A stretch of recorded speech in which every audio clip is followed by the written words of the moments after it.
I wanted to start by just saying um, I'm researching and coming across conflicting information in regard to a lot of different things, the weather and stuff like that. And you start to realize, as a person who hasn't done a lot of traveling her whole life, uh, um,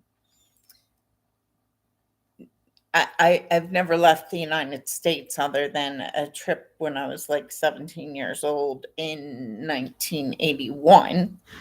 Um, when I crossed into Canada um, from Buffalo, New York.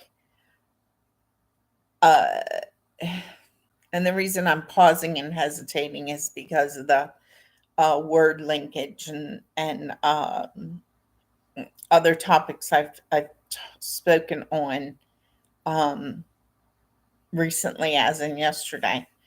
Um, and that would be the moving of the buffaloes because I have so many different and what's uh, computationally interesting is the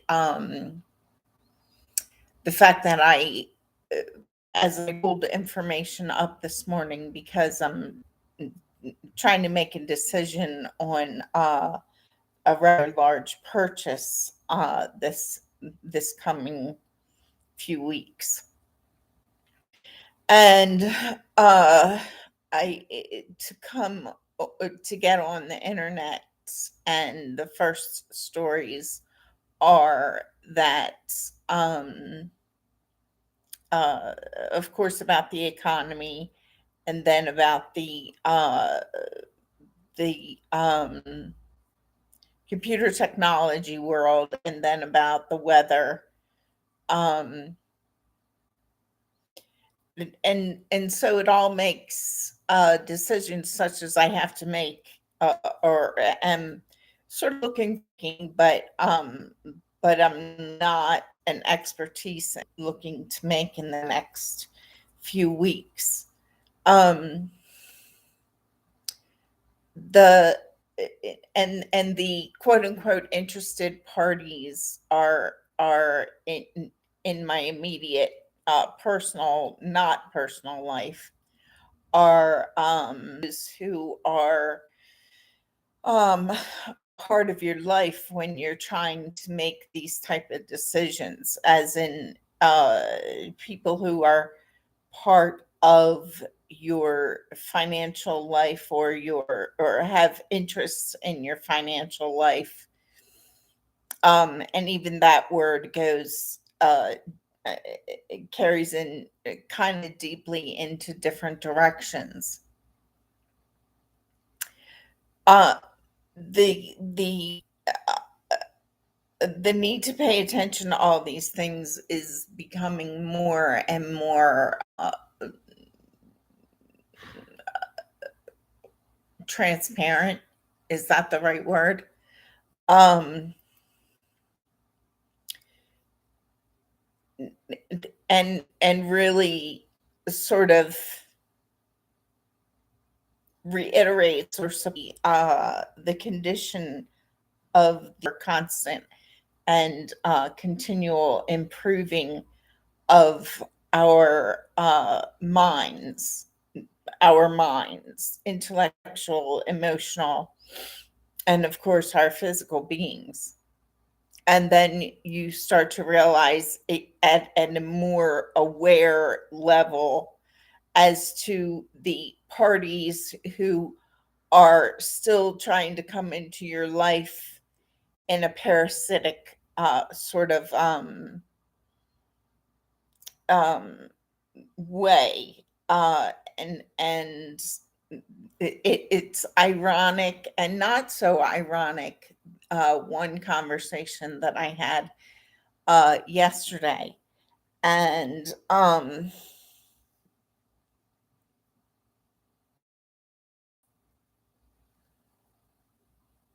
excuse me, I'm not a fast moving person, neither physically nor I don't like to make quick decisions on everything. And unfortunately, I that's one of the things about my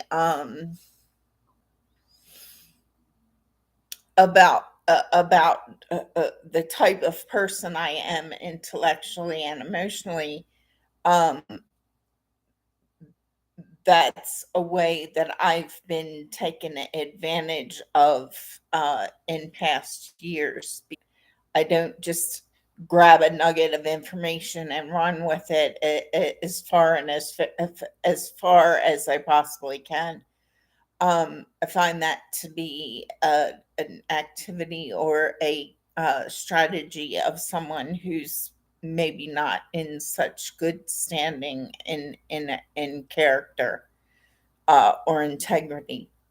And that's not necessarily an across the board assessment. Um, because hopefully there's people who have an ability to be agile intellectually and emotionally, um, who have good character and good integrity, thereby moving towards a better balance as to uh,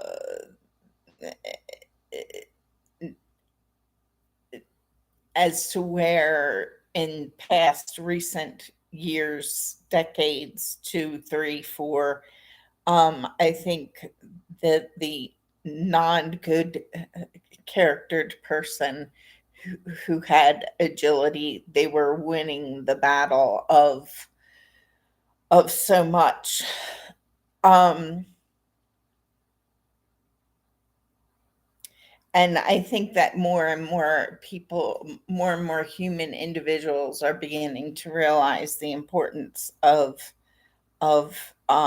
having honesty and integrity. So where I am slow intellectually, as far as like I don't like to make quick decisions. I'm very analytical. Um I'm analytical for the greater good, not for the person who's not concerned with the next 10 years and the most number of people who will be affected. In other words, um, people who want to eliminate as many people as possible for the reason of survival. I don't agree with that strategy. Um, Simply because I'm a Christian, and I don't think that we're supposed to be like that. Even though I think that the book of Numbers refers big picture to the overpopulation of the earth. I don't think Jesus is saying, okay, well, here you've overpopulated the earth, and now I want you to go killing as many people as possible. No, I don't think that that's the right way to do it. Um, that's like Old Testament living. Um, and I'm a New Testament Christian. Um, and so, in one regard, I believe in the song that the Beatles created, even though I think that they, on many levels, worked counteractively to the song, one particular song, "Live and Let Live." Um,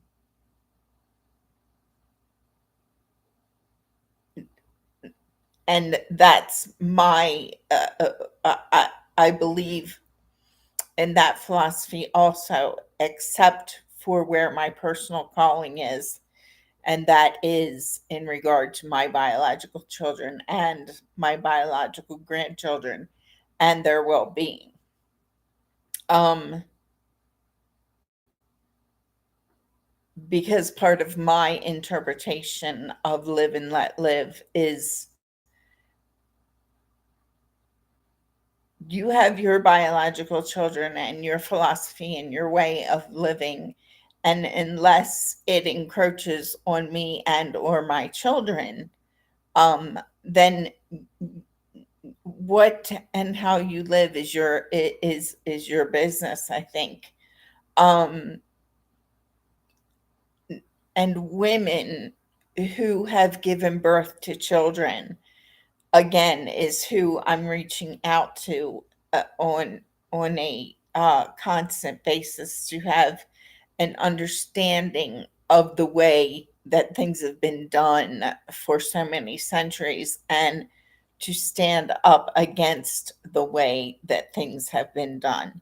Because I'm finding more and more, and I'm not a male bashing person, I never have been, but I'm having a little bit of an acidic, um, bitter taste in my mouth in regard to even the biological fathers of my biological children, where as and made all efforts not to down talk the biological fathers of my biological children, simply because of that visceral connection.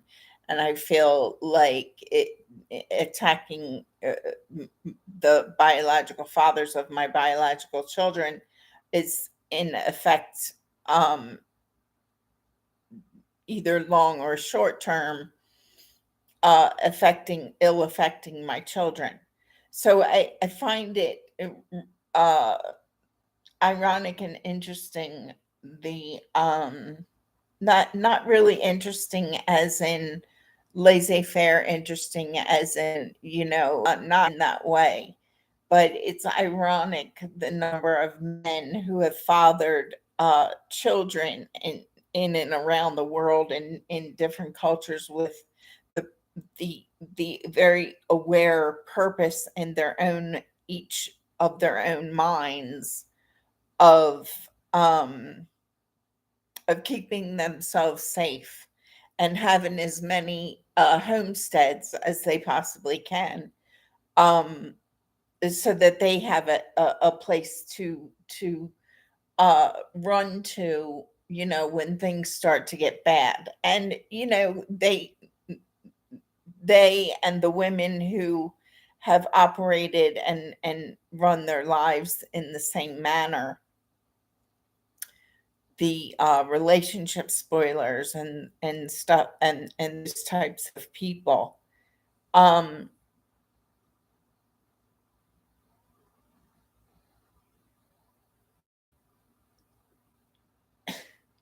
and still there's a so in the back. And um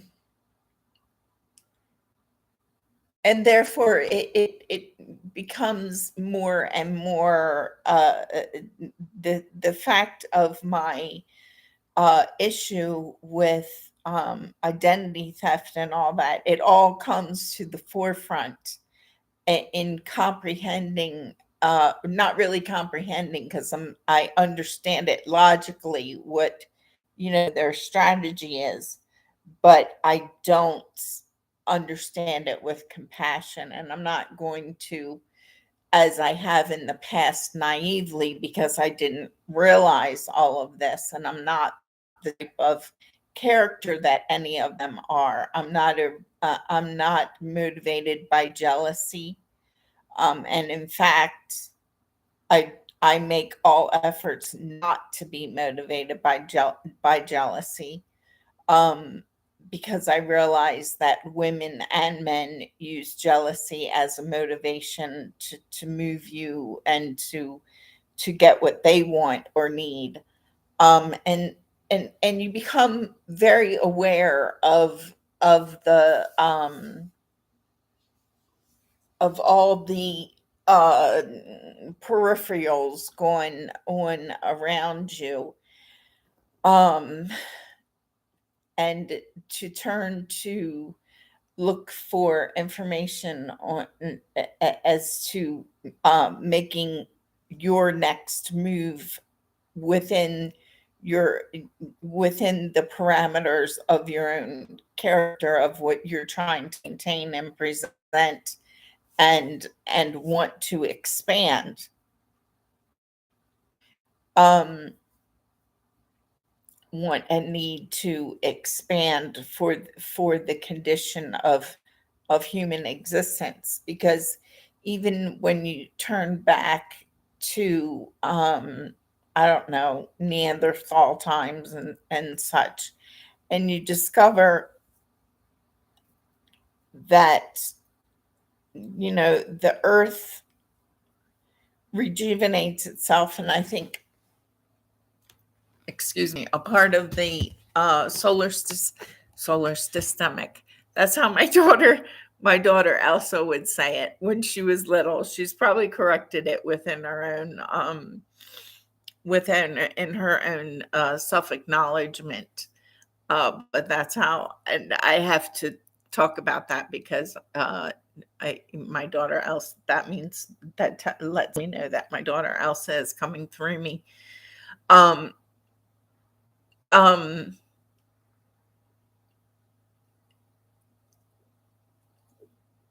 and I'd rather give back to my children than to take from them, thereby acknowledging this is my view of what I'm saying. Um, in acknowledging that I'm sensing it, or that I'm experiencing my daughter coming through me because I just did something that she would have done or spoke in that way. I feel as though I'm acknowledging and giving back to my daughter, even though she's not in my immediate vicinity, unless she is, and I'm not aware uh, as to or have real time information of where I can go and meet with my daughter Elsa. Um, um, and that's my philosophy as a biological mother, and that's how I conduct my daily life. In as to give back to my children as much as I possibly can and whenever I possibly can, um, by acknowledging or by whatever I'm doing that I feel I need to acknowledge and give back to my children, because I have a different belief system in regard to why children are birthed. Um, I think that they're that I have and everything that I say, because my children are in the presence and other people who have conducted their lives in that take a tidbit of information and run with it as far as they can. They're the types of people who have had access to my children, and therefore they have access to my psyche, and they're very aware of my thought processes and what my intentions are in regard to how I intend to live my life according to my own Christian belief system, which is, as I've stated many times, that I believe children are conceived and born not to carry the cross of their parents or anybody else's parents.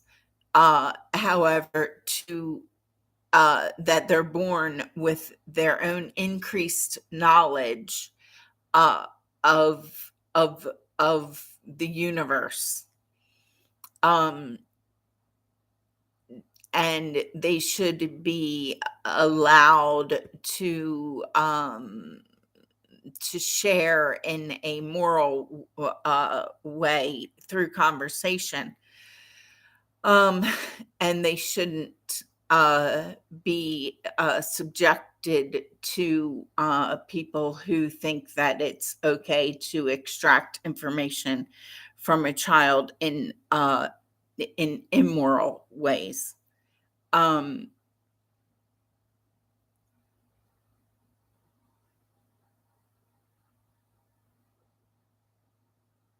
and and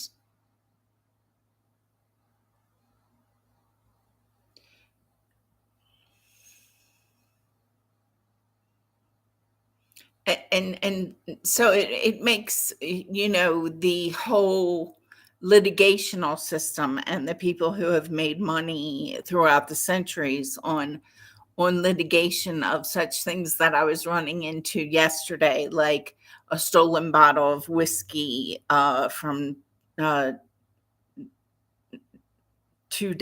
or a decade and a half ago, or close to, um, and how that instance, and if you want to take it as a confession, those people who focus in on such small things are usually much more guilty of many more things, and those are the type of people who are concentrating on making an equal assessment of a child's life to a bottle of whiskey. I think that that person's moral code should be questioned on a constant basis.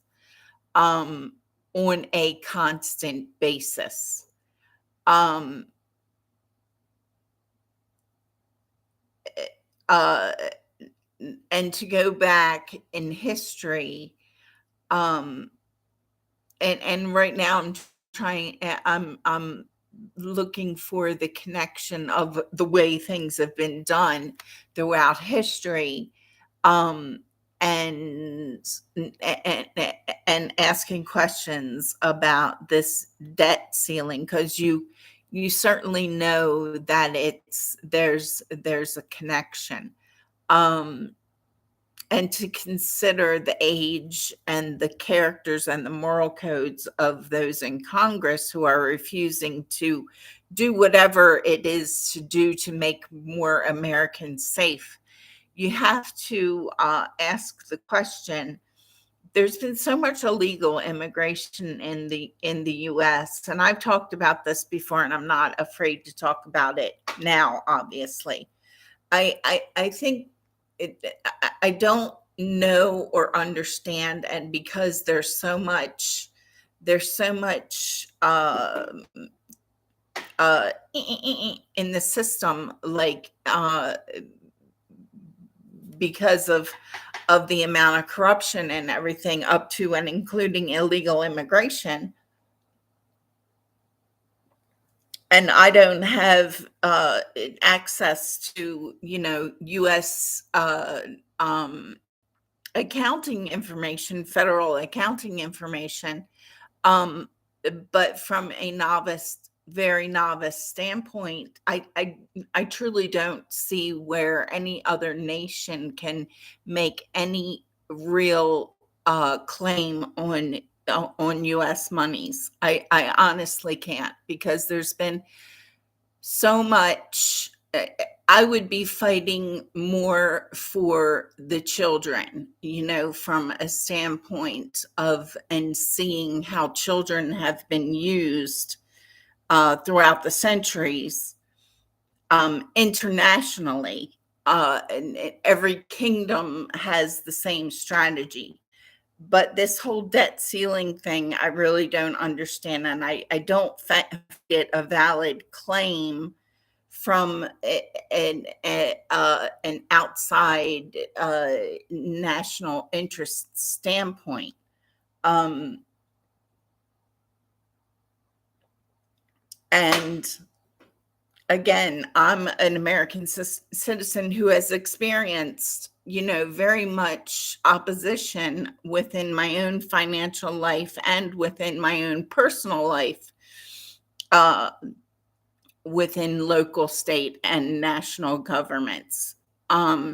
So it's not a condition of me, standing up for the United States and da, da, da, da, da, because I don't have very much faith in government. in any government at all. I have no reason to. Um, um, I'm looking for government that is looking for equality, and by way of not taking someone else's children to stimulate the economy, or to have your prisoners released from prison, or any other sort of predatorial act of because that is an act of terrorism. Holding someone else's children or child is an act of terrorism. And I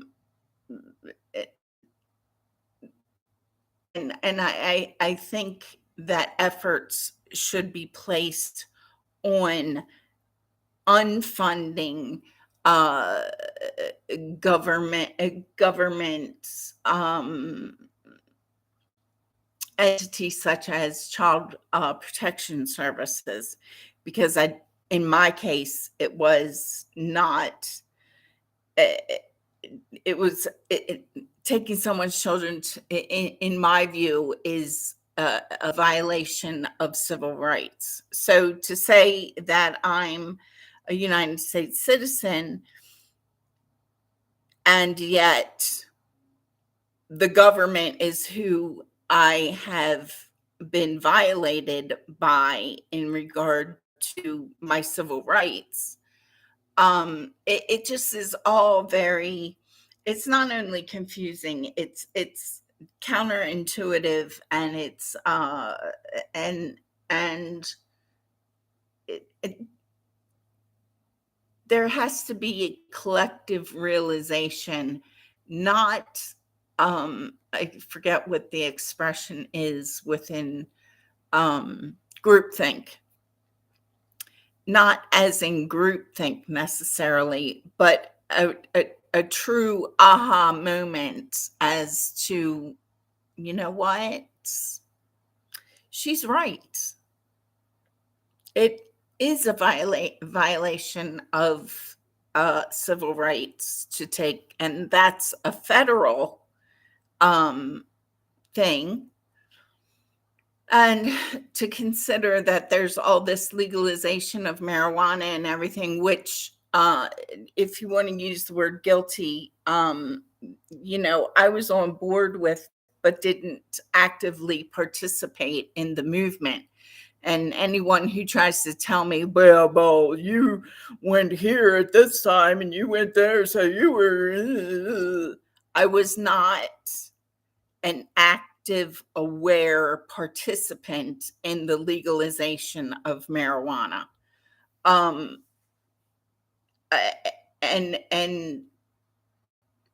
the fact that a significant number from, as in my birthday, like numbers of my birthday, like I can't remember if it was 0464 or 0410 or 410, something with that I have found documentation, litigational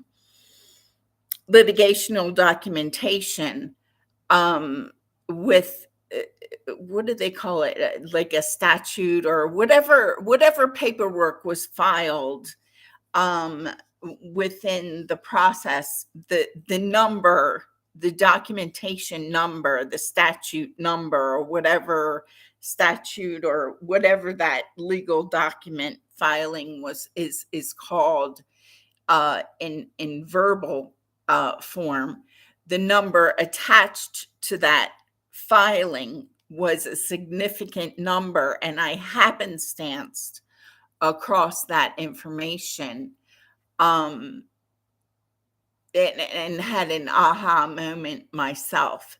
So it connects me in a very significant way, and to realize the importance of that and to not blow it off, because in a world where computation and numbers are very are very much a part of of our existence, to the point that unless we make constant efforts of being human beings, we become walking, talking computers. And that simply is because of the fact that numbers, digits, not to be confused with fingers or anything, are a part of, practically a cellular part of, because of everything that's advanced within the information technology world. Um, so it's important information, and it was important information back when I first discovered that paperwork. Because I'm not going to be held responsible because whoever genius mind decided to attach those numbers, possibly, very possibly purposefully, for the purpose of holding the innocent, uh, uh, uh, holding the bag for all the activity of, and in the process of, the legalization of marijuana.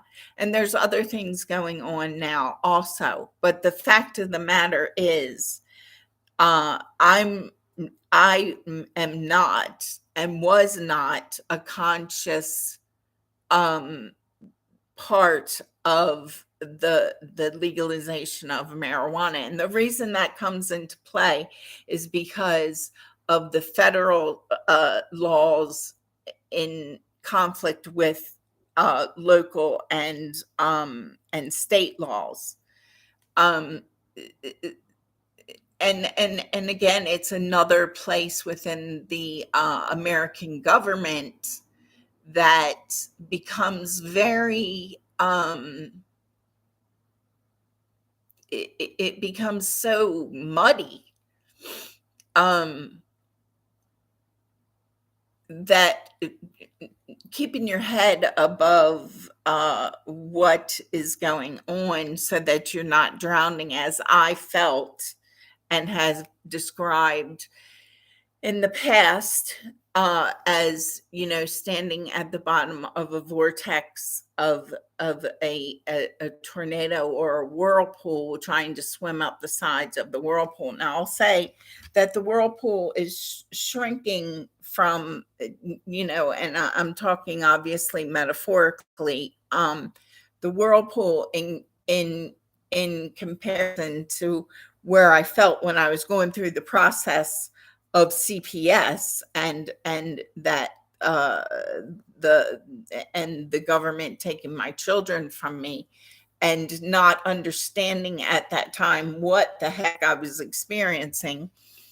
That whirlpool has shrunk from, like, what felt like 10 miles across, with me at the bottom of the vortex, trying to swim up and upstream, up the side wall of the vortex.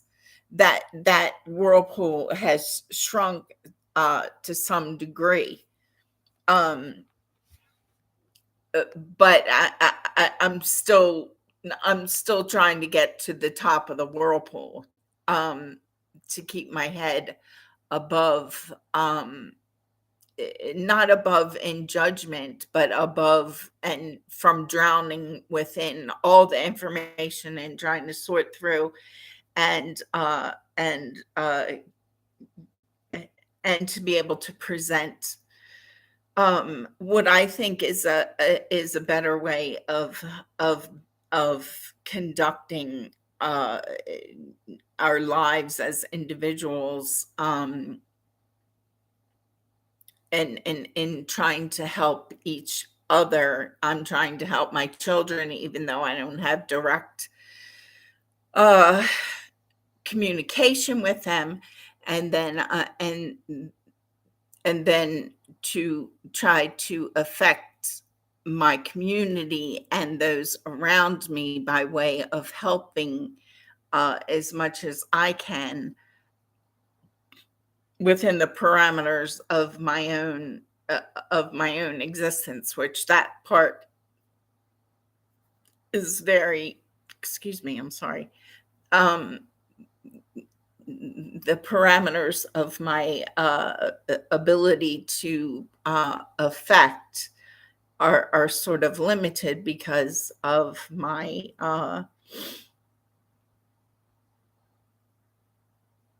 limited resources.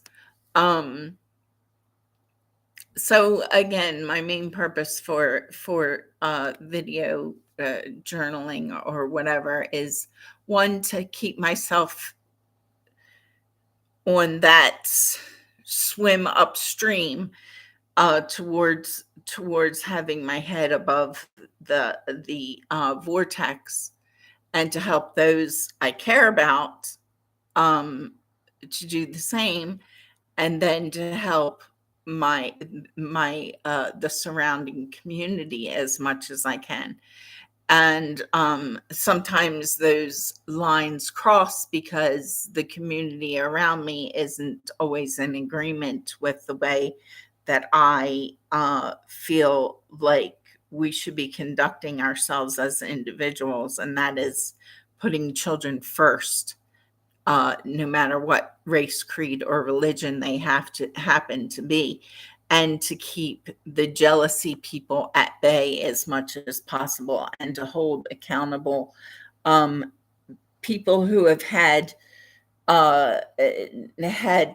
influence or say, whose moral code I personally feel like should be questioned on a constant basis, and I know who they are, and I know who they each are, and the level of their guilt of immorality in, in accordance to what I find my the violation of my moral code. Like when their lack of moral code is violating my moral code and my children's, that's where, I have not only a right, but a visceral and unconditional need to do what I can legally, um, and non-violently, because I am a non-violent person. Um,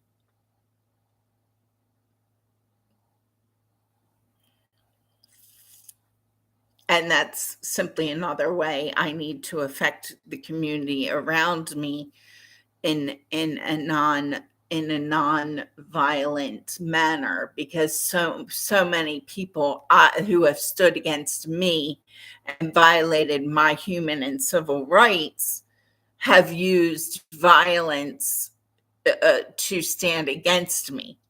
And I am finding my strength again in being a non-violent person, and I'll continue to conduct my endeavors in such a way. Um,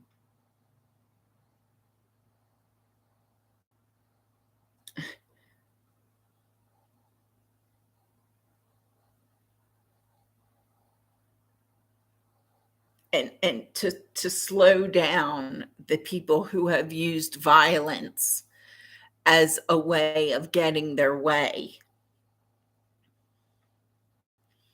is is doable. Um, and I believe that they'll be slowed down. And after saying that, I'll say, in Jesus' name, I pray that. Um,